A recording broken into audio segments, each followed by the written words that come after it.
오늘 하나님께서 우리에게 주신 말씀의 제목은 아사왕의 10년 그리고 이후라는 제목으로 함께 말씀을 나누겠습니다. 첫 번째 본문 역대하 14장 1절에서 5절 함께 봉독하겠습니다. 시작. 아비야가 그의 조상들과 함께 누움에 다윗 성에 장사되고 그의 아들 아사가 대신하여 왕이 되니 그의 시대에 그의 땅이 10년 동안 평안하니라. 아사가 그의 하나님 여호와 보시기에 선과 정의를 행하여 이방 제단과 산당을 없애고 주상을 깨뜨리며 아세라 상을 찢고 유다 사람에게 명하여 그 조상들의 하나님 여호와를 찾게 하며 그의 율법과 명령을 행하게 하고 또 유다 모든 성읍에서 산당과 태양상을 없애매 나라가 그 앞에서 평안함을 누리니라. 아멘. 두 번째 본문 역대하 15장 8절 9절 말씀 시작. 아사가 이 말 곧 선지자 오뎃의 예언을 듣고 마음을 강하게 하여 가증한 물건들을 유다와 베냐민 온 땅에서 없애고 또 에브라임 산지에서 빼앗은 성읍들에서도 없애고 또 여호와의 낭실 앞에 있는 여호와의 제단을 재건하고 또 유다와 베냐민의 무리를 모으고 에브라임과 므낫세와 시므온 가운데에서 나와서 저희 중에 머물러 사는 자들을 모았으니 이는 이스라엘 사람들이 아사의 하나님 여호와께서 그와 함께 하심을 보고 아사에게로 돌아오는 자가 많았음이더라. 아멘. 세 번째 본문 역대하 16장 1절 말씀 시작. 아사왕 제36년에 이스라엘 왕 바아사가 유다를 치러 올라와서 라마를 건축하여 사람을 유다 왕 아사에게 왕래하지 못하게 하려 한지라. 아멘. 솔로몬까지 이어지는 120년의 통일 왕국 이후에 나라는 분열 왕국으로 나뉘어지면서 북왕국 이스라엘과 남왕국 유다로 나뉘어지게 됩니다. 북이스라엘은 먼저 200년 동안 나라를 유지하면서 모두 19명의 왕들이 세워지게 되는데 그들 왕들이 하나같이 하나님을 떠난 여로보암의 길로 가게 됩니다. 그 결과 북이스라엘은 아수르에 의해서 멸망하게 되죠. 이후에 남유다는 150년을 더 유지하면서 총 350년의 시간 동안 20명의 왕들이 남유다의 왕으로 세워지게 됩니다. 물론 그들 가운데에서도 여로보암의 길을 걸어가는 왕들이 대부분이었습니다. 그러나 다행스럽게도 그 20명의 남유다의 왕들 가운데에는 여로보암의 길이 아닌 다윗의 길을 걸어가는 왕들이 있었습니다. 그들의 이름은 아사, 여호사밧, 요아스, 히스기야, 요시야. 이렇게 5명의 왕으로 그들은 다윗의 길을 걸어가고 그들의 왕정의 기간 동안 하나님을 기쁘시게 하는 시간을 살았던 왕들이기도 합니다. 오늘은 바로 그 5명의 왕들 가운데 첫 번째 왕이면서 동시에 르호보암과 아비야에 이어서 남유다의 세 번째 왕으로 세워진 아사 왕에 대한 이야기를 함께 나눠보도록 하겠습니다. 먼저 아사 왕에 대한 평가는 오늘 본문 첫 번째 본문에서 이렇게 기록합니다. 아사 왕은 하나님 여호와 보시기에 선과 정의를 행하며 이방 제단과 산당을 없애고 우상을 타파하였다. 동시에 제사장 나라의 계명과 율법을 지켜내는 왕이었다라고 이야기합니다. 이것은 아사 왕의 할아버지 르호보암과 아버지 아비야가 걸었던 그 여로보암의 길과는 전혀 달랐던 길이었다는 점에서 굉장히 중요한 의미를 가지고 있는 겁니다. 사실 부모가 그런 인생을 살면 그 자녀들의 인생도 사실은 어둡고 또는 칙칙하고 죄악의 삶들, 어둠의 삶이 연속되어지는 것이 어쩌면 당연한 겁니다. 그런데 그 할아버지 르호보암과 아버지 아비야가 여로보암의 길을 걸어가고 악행을 지속하고 우상을 섬기는 그런 조상, 그런 부모 조상, 이 할아버지와 아버지 밑에서 자랐음에도 불구하고 아사 왕은 그렇지 않았다는 겁니다. 그 결과로 하나님은 남유다의 경제와 국방을 든든하게 지켜주시면서 아사 왕 때에 아사 남유다의 군사력이 58만 명의 군사력을 보유한 강력한 나라로 다시 세워지게 만들어 주십니다. 그런데 오늘 이 첫 번째 본문에서 한 가지 마음에 걸리는 문장이 등장합니다. 바로 1절 말씀에 그의 시대에 그의 땅이 10년 동안 평안했다라는 말입니다. 그냥 읽고 넘어가면 그렇게 이상하게 느껴지지 않지만 이후에 살펴보겠지만 실제 아사 왕의 재임 기간은 총 41년입니다. 그의 총 재임 기간 41년 가운데 평안하였다라고 말하는 기간을 10년이라고 전제하고 있다는 겁니다. 오늘 본문에서 아사 왕의 재임 기간 동안 이 평안한 시기가 전체 재임 기간의 4분의 1, 25%에 해당하는 기간에 불과했다는 겁니다. 이것이 무엇을 의미하는가에 대해서 곰곰이 살펴볼 수 있도록 하겠습니다. 다시 본문으로 돌아와서 역대하는 이런 아사 왕이 다스린 시대를 자그마치 3장에 걸쳐서 기록합니다. 그래서 오늘 성경 본문을 봉독하면서 14장, 15장, 16장에 핵심되는 부분 한 구절 또는 두세 구절들을 읽어보았죠.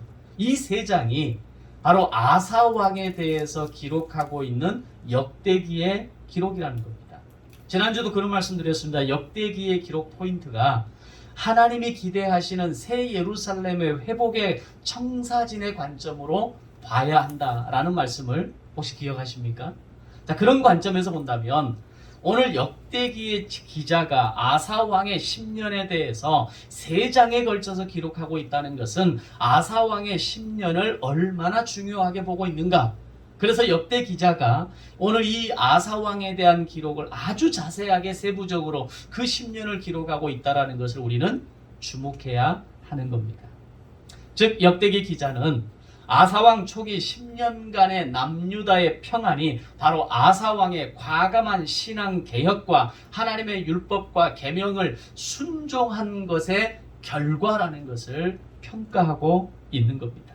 자, 그러면 구체적으로 아사왕의 행적은 어떤 것이 있었는가를 살펴보면 크게 3가지입니다. 첫 번째는 아사왕의 첫 번째 신앙개혁의 포인트는 오늘 본문 2절 5절에서 기록된 말씀처럼 우상 철폐와 우상 숭배 금지와 제사장 나라와의 율법과 계명을 지키도록 하는 것이었습니다. 이것이 하나님께서 가장 기뻐하신 것이라는 것을 알 수 있는 증거는 그 혼란스러운 분열왕국 시기에 그 땅에 전쟁이 없었다라는 겁니다. 그만큼 하나님은 아사왕의 신앙개혁을 기뻐하셨던 겁니다.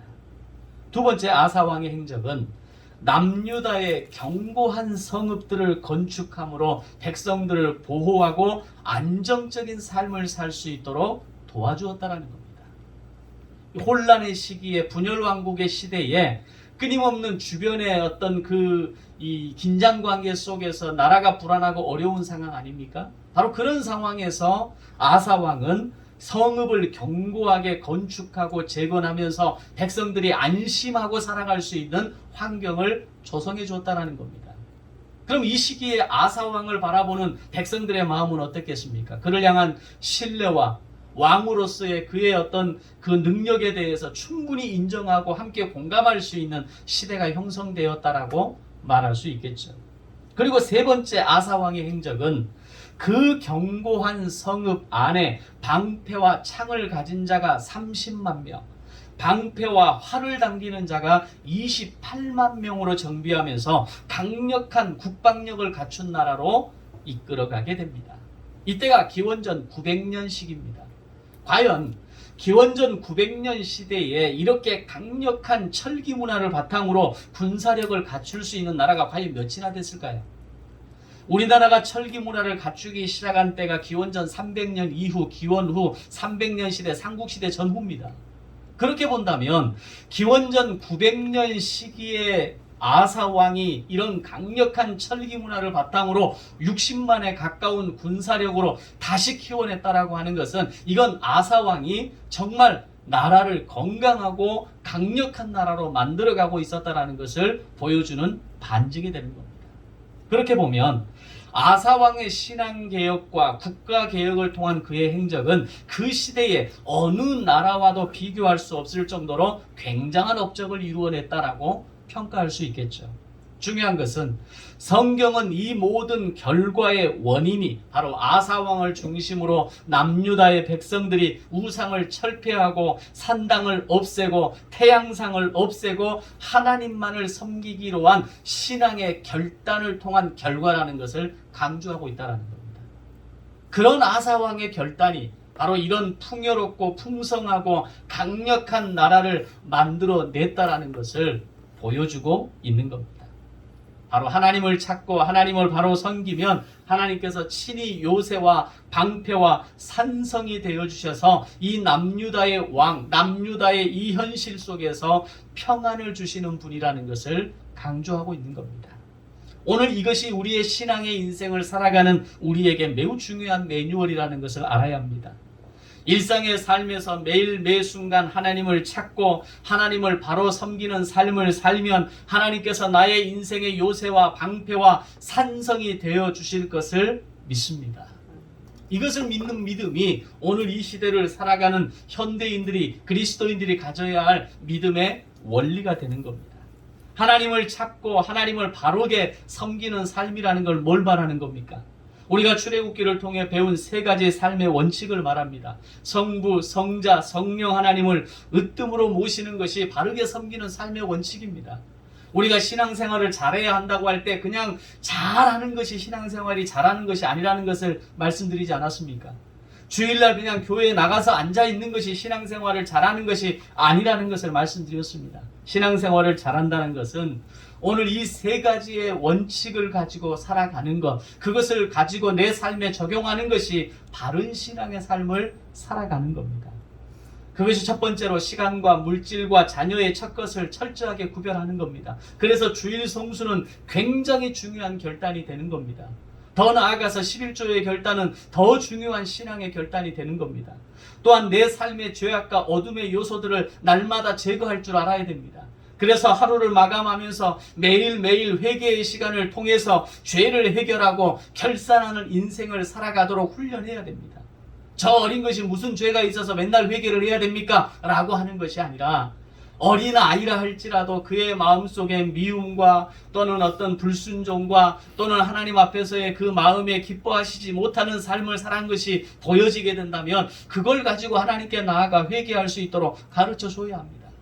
세 번째로 일상의 삶의 모든 선택과 결정의 순간마다 인도하심이, 도우심이 필요할 때마다 하나님께 묻고 나아가는 겁니다. 그것은 이전에 나의 주관과 가치와 경험과 느낌을 따라 살았지만 이제는 말씀을 따라 살아가고 하나님께 묻고 결정하는 삶으로 나타나게 되는 겁니다. 이 세 가지 매뉴얼만 놓치지 않으면 성공하는 인생, 승리하는 인생이 되어진다는 겁니다. 근데 사실 북왕국 이스라엘과 남왕국 유다가 이런 멸망의 길을 걸어갔던 것은 바로 이 세 가지 매뉴얼을 상실했기 때문입니다. 그것은 제사장 나라의 기본 원칙이고 그 매뉴얼을 놓쳐버렸을 때에 그들은 북왕국은 아수르에 의해서 남왕국은 결국 바벨론에 의해서 멸망의 길을 걸어가게 되는 수순을 밟게 되었던 겁니다. 바로 그런 삶이, 그런 실제 예를 역대기를 통해서 다윗이 보여주었고 이후에 5명의 왕들이 다윗의 길을 따라가는 것을 통해서 우리에게 보여주고 있는 겁니다. 그리고 그것은 단지 개인의 인생이 아니라 국가 차원의 모델을 통해서 하나님께서 허락하신 평안이 바로 이런 것이다라는 것을 보여주고 있는 겁니다. 아사왕은 하나님께서 주신 이 평안의 시기를 헛되이 보내지 않았고 자신에게 주신 사명을 성실하게 감당합니다.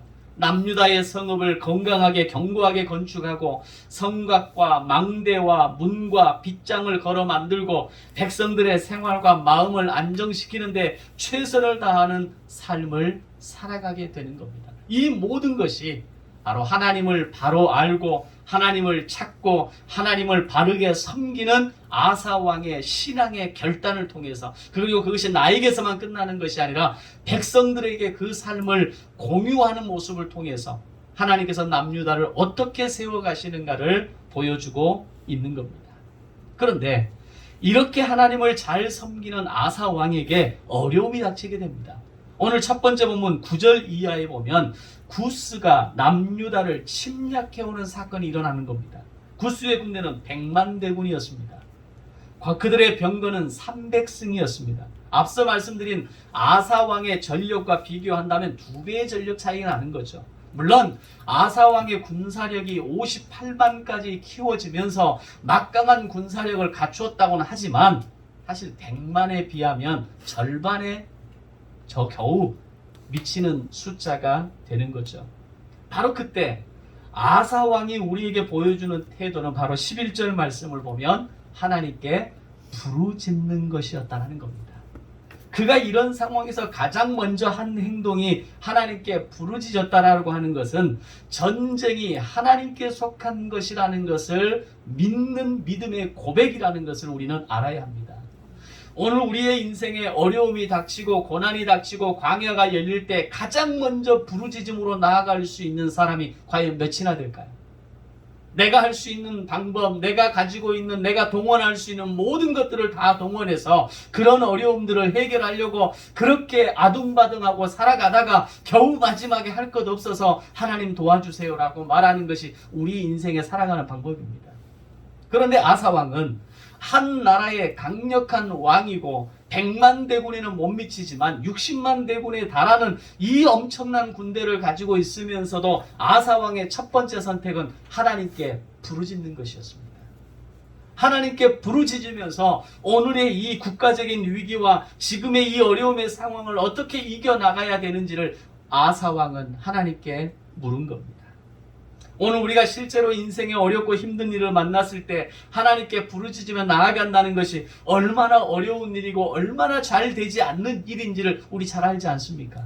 부르짖는 게 잘 안 됩니다. 이게 정답이고 이게 해법인 줄 알면서도 이렇게 살아가는 신앙의 매뉴얼을 지켜내는 사람이 많지 않다는 겁니다. 그런데 아사왕은 하나님께 부르짖었습니다. 자신의 인생의 국가적인 위기 앞에서 어떻게 이 문제를 대처해야 될지를 하나님 앞에 겸손히 나아가 엎드려 부르짖었다라는 겁니다. 아사는 왕이었지만 하나님 앞에 겸손한 사람이었고, 아사는 능력이 있는 왕이었지만 하나님의 능력을 더 신뢰하는 사람이었다라는 겁니다. 이것이 오늘 우리에게 있어서 신앙의 도전이고 오늘 우리의 인생에 적용해야 될 우리의 태도와 자세라는 것을 알아야 합니다.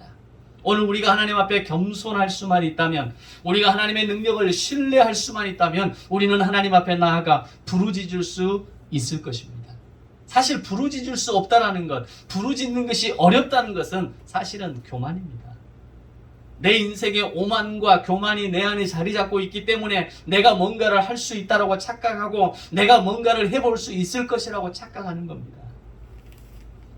그러나 내 인생에 어려움이 다가올 때, 고통이 다가올 때, 고난이 다가올 때 하나님 앞에 두 손 들고 먼저 나아가는 것. 하나님이 내 인생의 문을 열어주시고 내 삶을 주관자가 되시고 내 인생의 주권자가 되어주셔서 나를 이 고난과 광야에서 건져주실 것을 먼저 부르짖으며 나아가는 것은 하나님 앞에 겸손함입니다. 오늘 아사왕의 이 모습을 보면서 우리는 한 인생의 모습을 통해서, 한 왕의 모습을 통해서 겸손을 보고 배워야 하는 겁니다. 그것은 부르짖음으로 이어지는 것입니다. 자, 이렇게 아사왕이 겸손히 나아가 하나님의 도움을 구했을 때 본문 13절의 말씀처럼 하나님께서 구스의 손에서 남유다를 구해 주십니다. 이것은 아사왕의 부르짖음에 대한 하나님의 응답이었습니다. 여기서 우리가 깨달아야 할 것이 무엇입니까? 내 인생이 아무리 잘 나가고 내게 모든 것을 할 수 있는 것처럼 보여도 결국 인생의 근본적인 도움은 하나님께서 온다, 하나님에게서 온다라는 겁니다. 나의 도움이 어디서 올고 내가 산을 향하여 눈을 들이라 고백했던 시인의 고백처럼 오늘 나의 도움이 저 산을 넘어 오시는 하나님으로부터 내게 오는 것임을 믿음으로 고백할 수 있어야 하는 겁니다. 이것을 고백할 수 있다면 우리는 지금 버티고 견딜 수 있는 겁니다. 이것을 신뢰할 수 있다면 이 지금의 어려운 상황 가운데에서도 나를 돕기 위해서 나를 향한 도움으로 오시는 하나님을 바라보고 기다릴 수 있는 겁니다.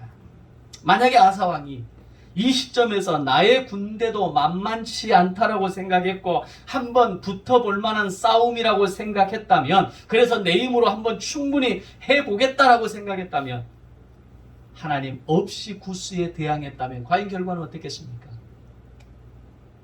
그러나 아사왕은 자신이 뭔가 되었다라고 착각하지 않았습니다. 하나님 없이도 내가 뭔가를 할 수 있다라고 착각하지 않았다라는 겁니다. 나의 인생의 주권자가 하나님이시며 국가 경영의 주인이 하나님이시며 전쟁이 하나님 손에 있다라는 것을 아사왕은 고백하고 있는 겁니다. 오늘 나의 인생이 하나님의 손에 있으며 오늘 나의 인생의 역사가 하나님의 주권 속에 있다라는 것을 믿음으로 고백하는 성도들이 되시기를 주님의 이름으로 축원합니다. 그러면 오늘 우리의 이 시간이 재해석되는 겁니다. 지금 나의 고난과 광야가 다시 바라보는 눈이 생기는 것이고 지금 아무것도 변하지 않는 것 같은 지금의 이 현실이 구속사의 관점에서 바라보여지고 구속사의 관점에서 하나님의 은혜를 바라보고 기다릴 수 있는 힘이 다시 생겨지게 되는 것입니다. 오늘 이것은 나의 인생에 철저하게 적용해야 할 매뉴얼입니다. 지난 주일의 말씀에서 다윗의 인생 승리의 비결이 무슨 일이 있을 때라도 하나님께 묻고 나아가는 것이라고 말씀드렸습니다. 오늘 아사왕의 모델을 통해서 우리에게 말씀하시는 것은 내 삶에 어떤 고통과 어려움이 다가올지라도 하나님께 부르짖으며 나아가라는 겁니다.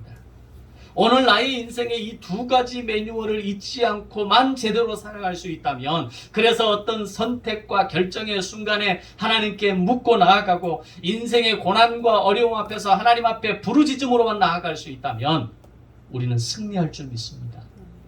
물어보고 부르짖을 줄 알고 하나님의 뜻을 기다릴 줄만 안다면 오늘 우리가 경험할 수 있는 인생 승리의 현장은 놀랍고 황홀한 현장이 될 줄로 믿습니다. 인생 그렇게 아둥바둥하고 살지 마십시오. 내가 뭔가를 해보겠다고 그렇게 발악하면서 살지 마십시오. 결국 남는 것은 허무함이고 결국 괴로운 것은 내 인생이고 결국 괴로운 것은 내 마음이라는 것을 우리 잘 알지 않습니까? 지난 10년 넘는 목회 개척의 현장을 해오면서 정말 아둥바둥하고 살았던 것 같아요. 뭔가를 해보려고 그런데 제 안에 오는 것은 하나님께서 내 안에 주시는 깨달음은 그게 아니더라고요. 하나님 앞에 맡겨드리고 내어드리고 이전에는 성도들을 향한 그 마음에 조급함이 있었고 아쉬움이 있었고 때로는 제 마음에 불편함이 있었던 것은 바로 거기에서 오는 저의 마음의 결과들이죠.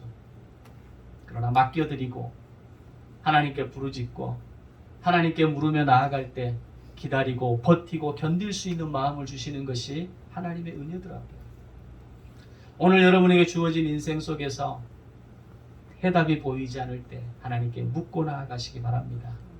여전히 해결되지 않는 인생의 고통과 어려움이 내 삶의 난무에 있을 때, 산재에 있을 때 하나님께 부르짖으며 나아가시기 바랍니다. 묻고 부르짖으며 나아가실 때 응답하시는 하나님의 역사를 경험하게 되실 줄로 믿습니다. 오늘 아사왕은 자신이 정말 잘 나가는 순간에 하나님 앞에 겸손하게 나아갔다는 것을 우리는 기억해야 합니다.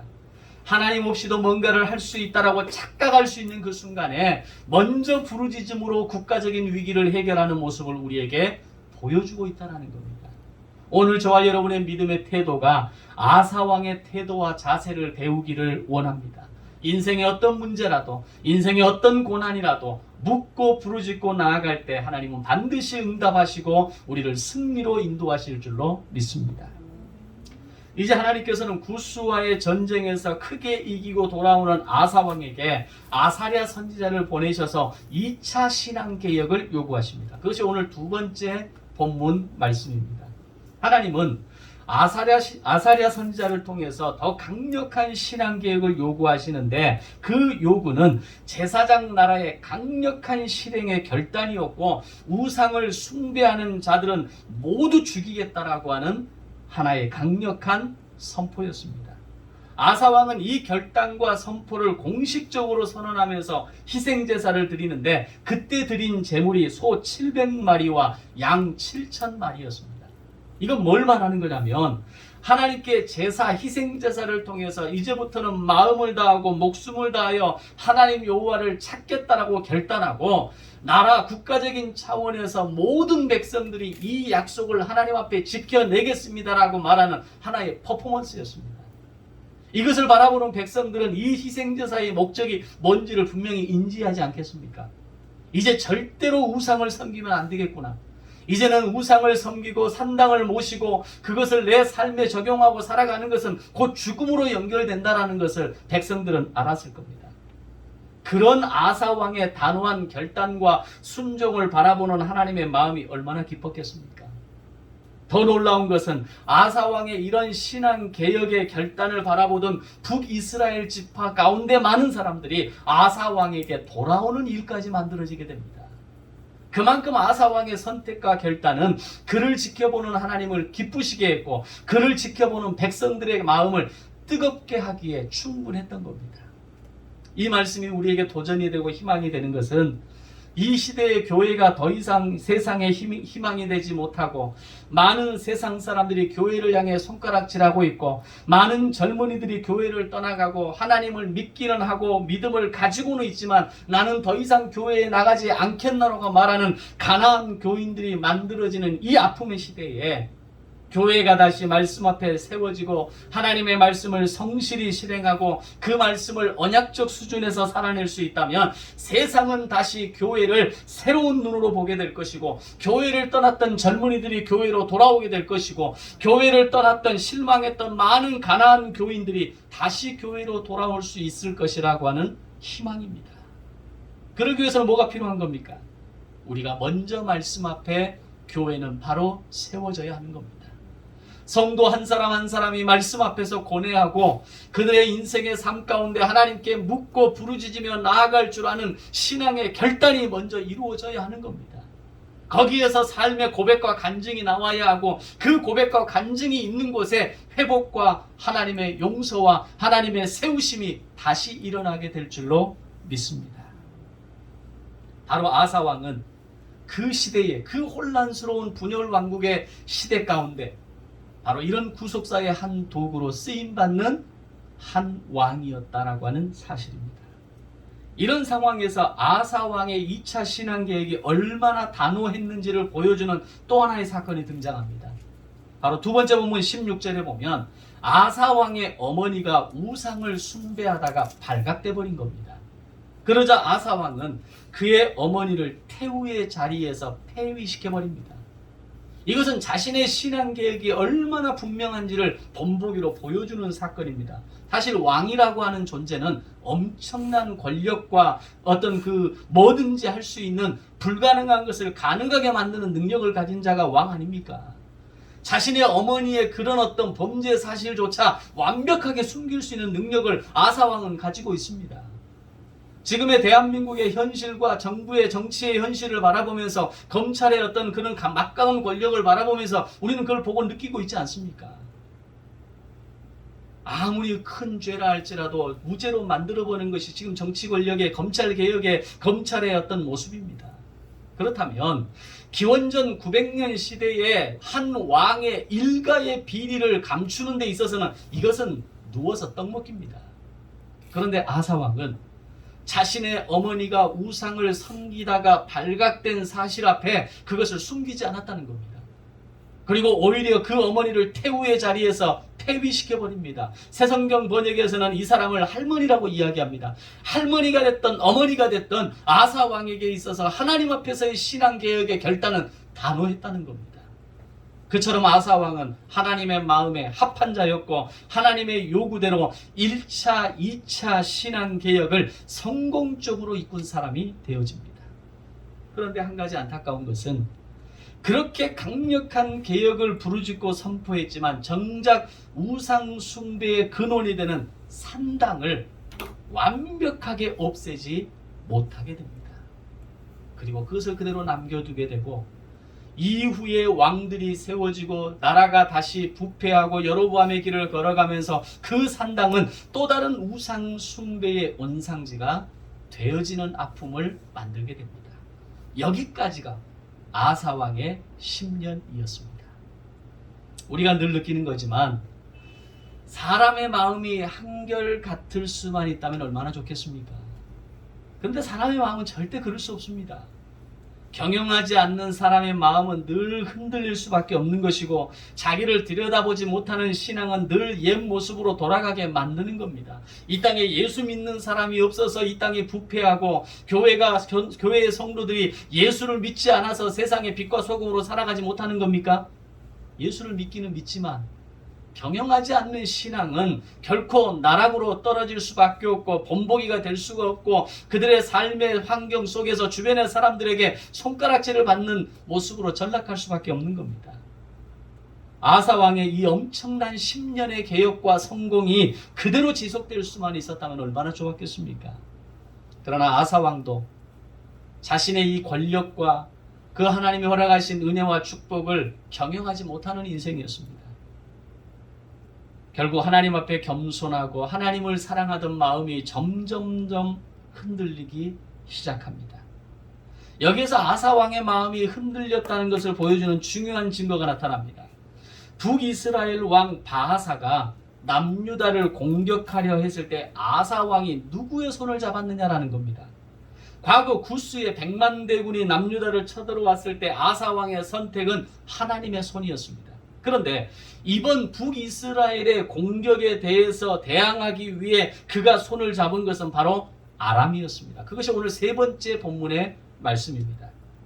북이스라엘의 바하사는 남유다를 공격하면서 북이스라엘과 남유다가 더 이상 왕래하지 못하도록 만들어 버리려고 합니다.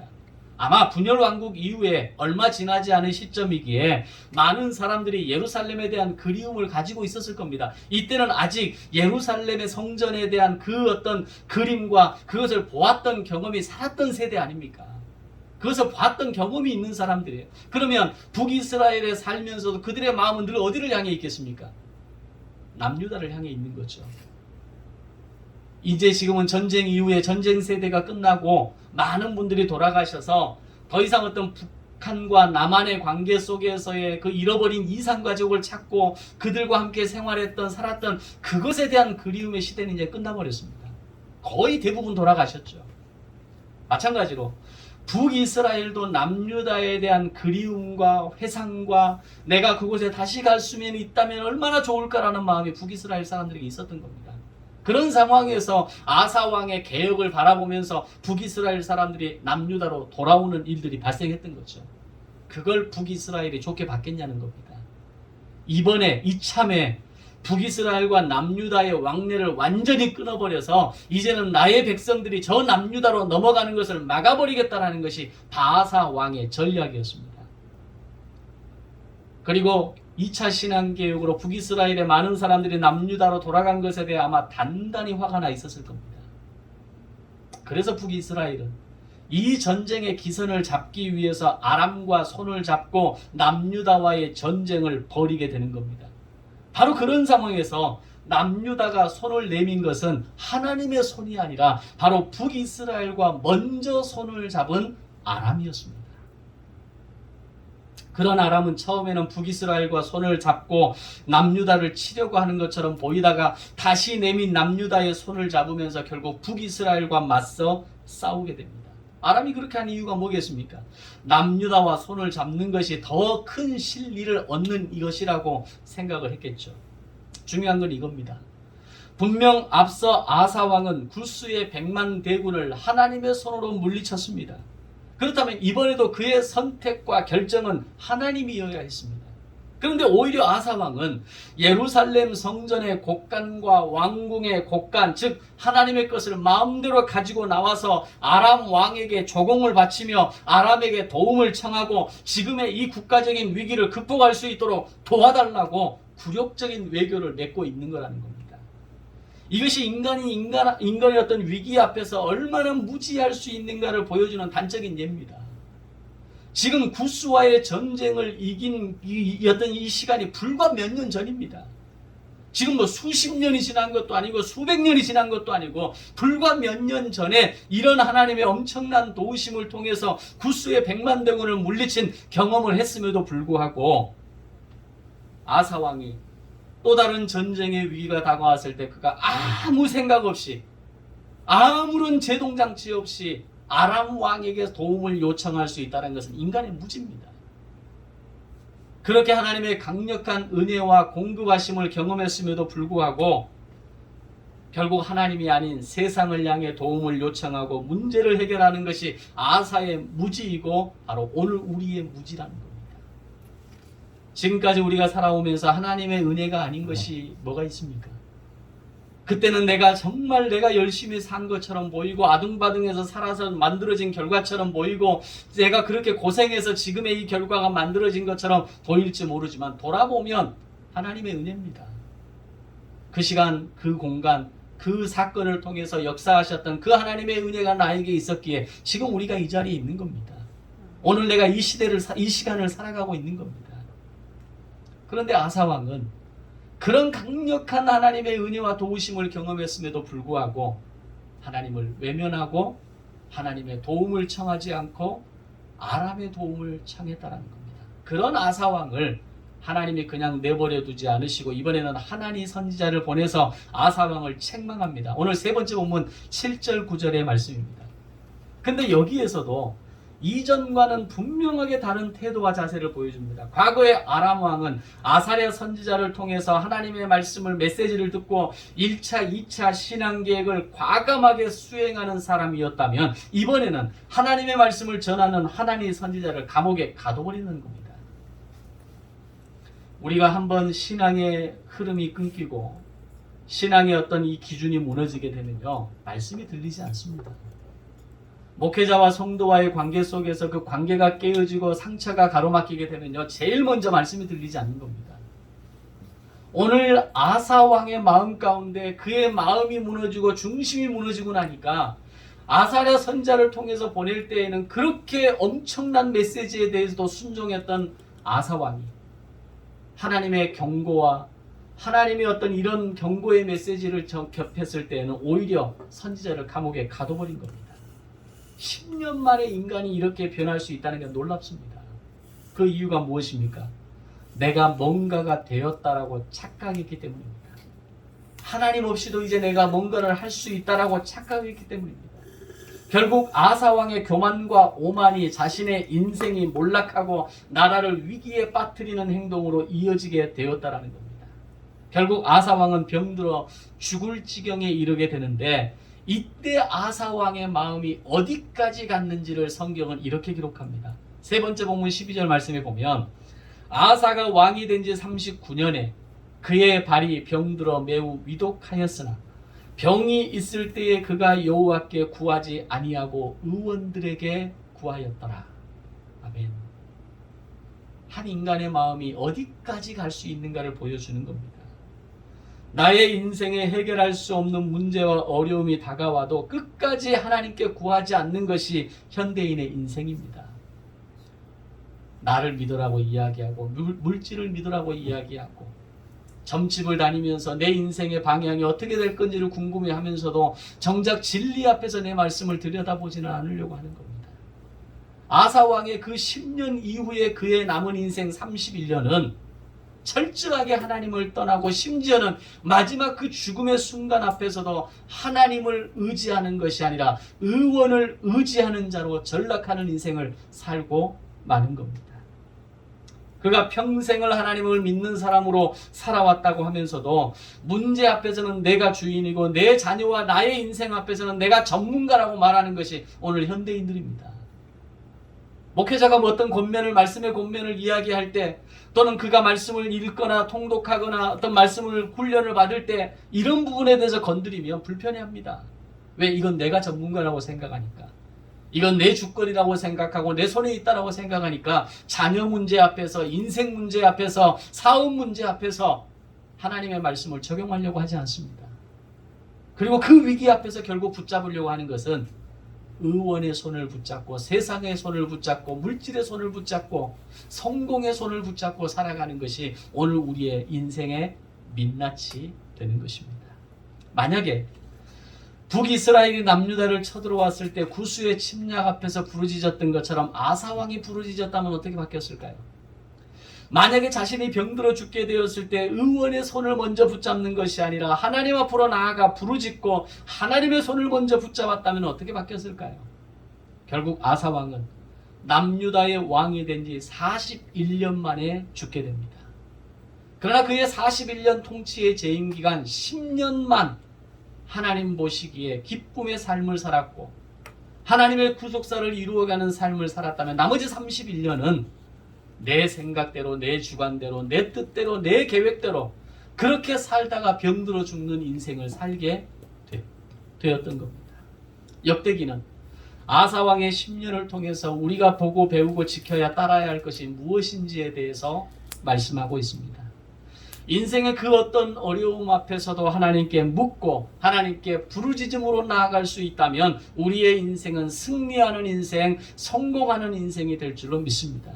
이 매뉴얼이 복잡한 건 아니지 않습니까? 어렵고 까다로운 건 아니지 않습니까? 질문이 있을 때, 질문해야 될 때, 물어야 될 때 하나님께 묻고 나아가는 겁니다. 막히고 꼬이고 어려울 때 하나님께 부르짖고 나아가는 겁니다. 이 단순한 매뉴얼이 오늘 여러분의 인생을 살아가는 기본이 되어지고 중심이 되어지고 기준이 되어지는 믿음의 삶이 되시기를 주님의 이름으로 축원합니다. 오늘 우리의 믿음의 인생, 아사왕의 10년 그 이유가 아니라 오늘 여러분의 인생, 우리의 남은 인생이 마지막 죽는 그 순간까지, 주님 다시 오시는 그 순간까지 신실한 믿음의 삶으로 살아갈 수 있는 경영하는 믿음이 되시기를 주님의 이름으로 축복합니다. 기도하겠습니다. 생명의 주인이 되신 하나님 아버지, 은혜를 감사합니다. 오늘도 부족하고 연약한 인생이기에 우리가 늘 흔들리고 신앙의 기준을 잃어버리고 말씀의 원칙을 지키지 못하고 그 매뉴얼을 적용하지 못하고 그렇게 방황하며 살다가는 인생이 되지 않도록 다시 아사왕의 모델을 통해서 우리를 깨워주셔서 감사합니다. 아사왕의 10년 그 이유가 달랐던 인생이 아니라 이제는 우리의 남은 인생이 하나님 앞에 신실함으로 주님 다시 오시는 그날까지 우리의 믿음을 지키고 우리의 인생을 지키며 하나님께 묻고 부르짖으며 나아갈 수 있는 이 신앙의 매뉴얼을 지켜나갈 줄 아는 그리스도인 되게 하여 주시옵소서. 감사드리오며 예수님의 이름으로 기도드리옵나이다. 아멘.